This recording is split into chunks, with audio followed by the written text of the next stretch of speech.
Pope Leo prays for the victims of a terrible massacre in Benue State Nigeria. Around 200 people were brutally killed in Yelwada, in the Guma local government area on the night of the 13th and 14th of June, 2025, the Pope said, most of them internally displaced persons sheltered by the local Catholic mission. Speaking just before delivering the Sunday Angelus prayer, the Pope prayed for security, justice, and peace in Nigeria, adding that he was thinking in particular of the rural Christian communities of the Benue state who have been relentless victims of violence. Responding to the attack, Amnesty International Nigeria on Saturday called on Nigerian authorities to immediately end the almost daily bloodshed in Benue State and bring the actual perpetrators to justice. Nella notte tra il 13 e il 14 giugno, nella città di Yelewata, nell'area amministrativa locale di Guma, nello stato di Benue, in Nigeria, si è verificato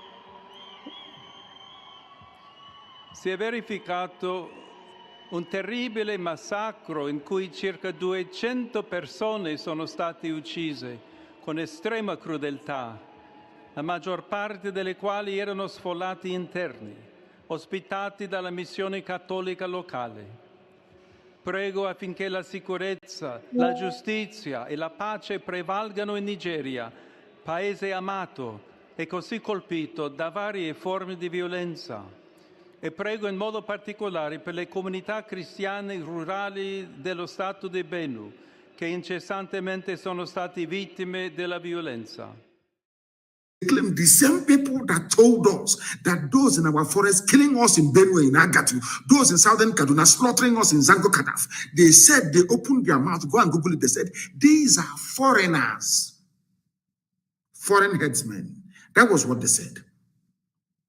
But today, the Fulani rampaging, kidnapping, killing, raping, murdering people, known as Fulani bandits, they are not included in the list of Lai Mohammed. The number one people to appear there is your beloved IPOB, followed by Boko Haram. No other people. No, that is why I said to our people, anybody against ESN, you must be sick in the brain. If those people who are clamoring that they want to also provide 5,000 men, if they are serious, if they are a thorn on the flesh of the zoo, that would have been mentioned. Only IPOB. They talk about secession. They talk about IPOB. Is here. These are the words of Lai Mohammed. That we have ethnicity issues is not new. IPOB, Boko Haram, and farmer header clashes are not new.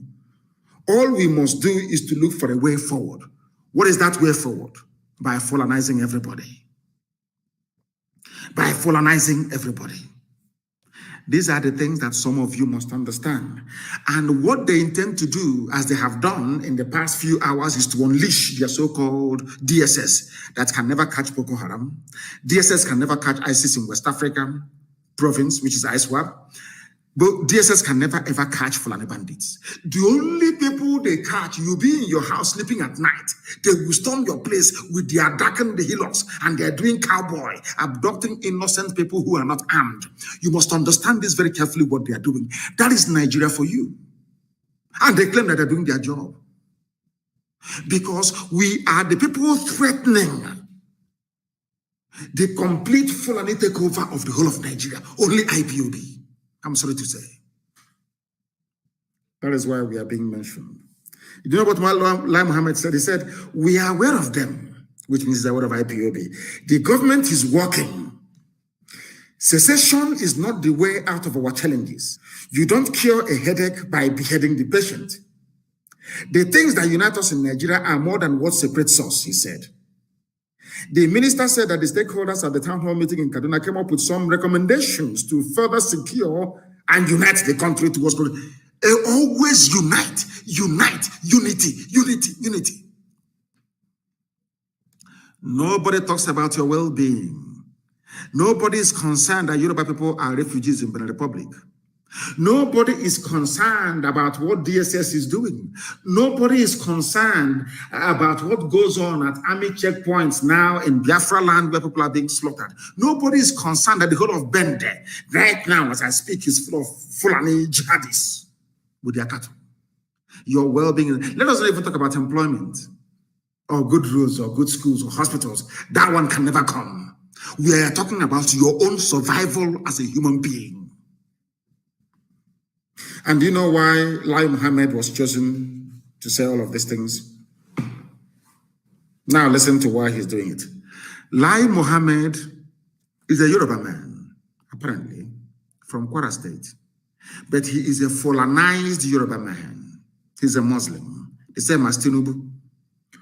Because when they pray, those of them who are learned, they pray in Arabic. When they read their Quran is written in Arabic. You cannot read the Quran in English. It has to be in Arabic. Pay very close attention to what I have to say. In other words, the Fulanization agenda of the caliphate is nothing new to him. Because that Fulanization agenda means the recitation of Quran in Arabic for everybody. It means looking towards Saudi Arabia for all that you are as a human being. These are the things you must bear in mind. So to Lai Mohammed and other Kwara Yoruba, should I call them Muslims, it's nothing new.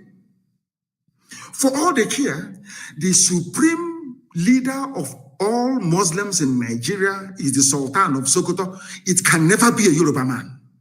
Understand this very carefully. The Sultan of Sokoto, the leader of Muslims in Nigeria forever and ever, as long as the zoo stays together as one entity, which it cannot stay, of course. We'll make sure of that. It's going to always be the Sultan of Sokoto. There is no way in this life that the Sultan of Sokoto can ever be a Yoruba man. In other words, every Yoruba person, including Lai Mohammed, including Tinubu, every Yoruba person, especially a Muslim that subscribes to one Nigeria, they are saying that in perpetuity, the Fulani will lord it over us. Some people may try to draw the analogy with Christianity and say, how about the Pope? There's never been an African Pope, but of course, we're going to, at least it is subject to a vote. One day, who knows, a black Pope may emerge. It has nothing to do with us. The same thing that I have against some of them of the English persuasion when it comes to Christian worship, Anglican Church. There is no way in this life the Archbishop of Canterbury, appointed by the Queen of England, can ever be a black person. It's not possible. It's not possible. It can never be done.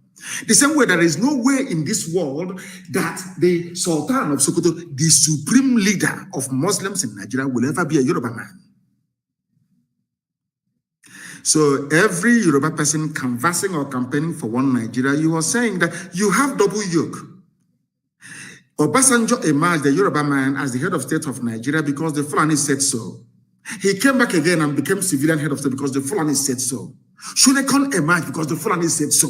When Yorubas wanted their own person to be the president, Fulani said no. Abiola, and he was not the president.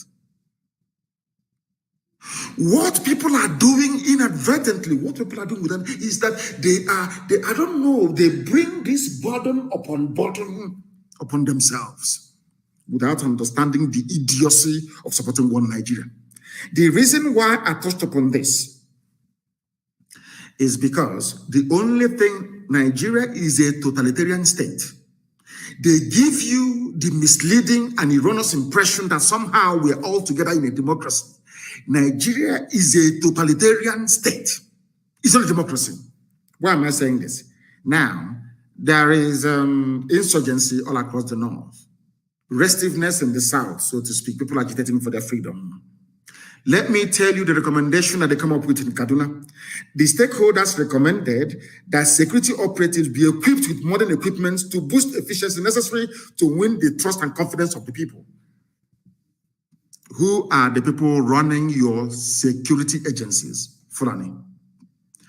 Who are the people causing the problem of insecurity in Nigeria, Fulani? And I stand this night and I ask everybody who is in that zoo, every animal in the zoo called a Nigerian. I want to ask a simple question.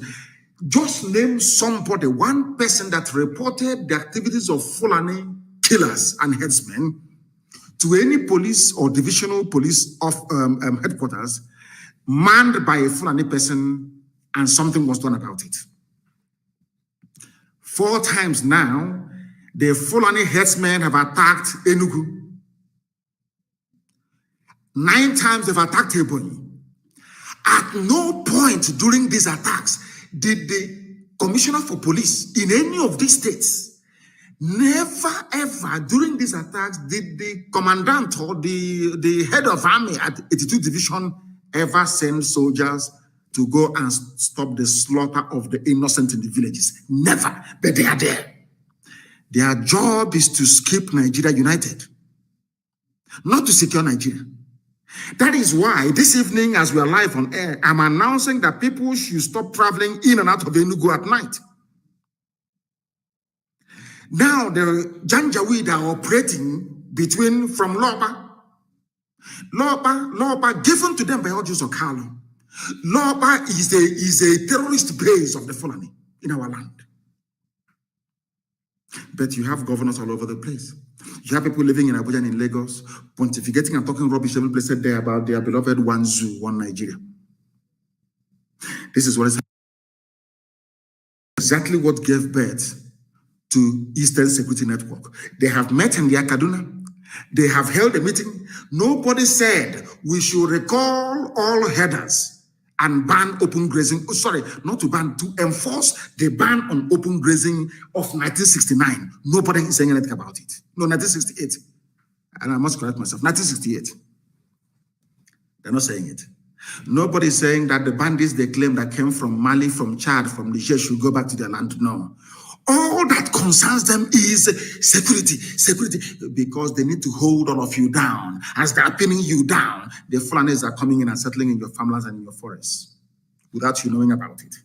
Or you may know, but you cannot speak. Those you are relying upon to speak have been selected by the Fulani themselves to serve their interest. And you call them governors, you call them Igwe, you call them Eze, you call them traditional, you call them local government chairman. These are people. It's a long-running project of the Fulani to select your leaders for you. And they have succeeded. And that is why in our time, in this age that we are in, Fulani killers can go into Ebonyi State and kill people. Even the governor will not acknowledge it. The army will come and take away the dead bodies of those killed, so that the world will not know about it. Because if you go to bring me evidence. How am I sure that they kill people in Ebonyi? How am I sure? Meanwhile, the army took away the bodies. But when the Fulanis were doing the killing, they were nowhere to be found. After the killing, they communicated, say, oh, we are done now. Come and take the bodies. The army will come and take away all the bodies. This is happening in Biafra. This is happening in Igbo land. But you have governors. You have people that claim they are governors. And they said they launched the other day to protect our land. Within 3 days of their launch of their so-called Ebubago, Ebonyi was under attack. They never responded. It fell upon IPOB to command the Eastern Security Network to go and do the needful to secure our land. And people don't understand what we are facing every blessed day. Every blessed day. You don't understand, because they have limitless number. They have armies coming from, these are Fulani. Nigeria has been promised to the Fulani. Britain has given Nigeria to Fulani people. For some of you who do not know, for some of you who are too stupid to understand, Fulani own Nigeria right now. And they know there is no border. They build railway to Niger Republic. There is no scrutiny, no accountability, nothing. Niger people can come into the zoo and register to vote. They can do whatever they like. And all of you from the south, you're just there looking, saying one Nigeria. Sometimes, sometimes I get very, very upset. And I said to myself, why don't we allow these people to take over the whole of the south so that your eyes can now open? Because some of you are still blind. You're so foolish. You don't understand what is happening. I'll give you a very simple example. I despise Dangote. He is not the richest man in Africa. And I will tell you why. Because he's running a monopoly. In America, he will be in jail. I keep saying this. Every broadcast I come and I tell you. All of you were there. Let me tell you what the Fulanis have in store for you. go into ordinary business. In every sphere of the economy, the Fulani dominate.